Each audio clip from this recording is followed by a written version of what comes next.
Welcome to the Salmon Runs YouTube. Enjoy the video.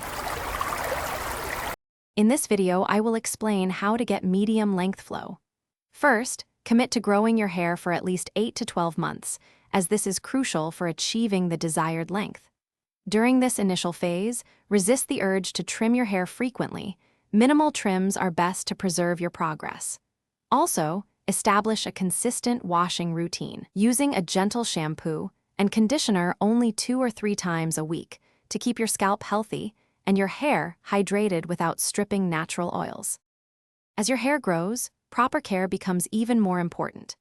Condition your hair regularly, perhaps every other day, to ensure it remains soft and easy to manage. When detangling, always use a wide-tooth comb on wet hair, starting from the ends and working your way up to prevent breakage.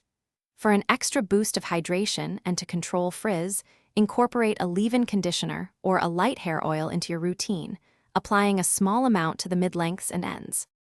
Now, let's talk about styling to achieve that effortless flow. Begin by training your hair to fall naturally backward or to the sides. This can be done by simply brushing it into place after washing. When blow-drying, use a cool setting and a round brush to add volume and direct your hair, creating a natural wave. Remember to avoid heavy styling products. A light mousse or sea salt spray is usually sufficient to maintain the look without weighing your hair down. To maintain your medium length flow, schedule light trims every 3 to 4 months to remove split ends and keep your hair healthy without sacrificing length. Always protect your hair from excessive heat styling and harsh chemical treatments, which can cause damage and hinder growth. Finally, remember that a healthy diet rich in vitamins and minerals supports strong hair growth from within, ensuring your flow looks its best for the long term.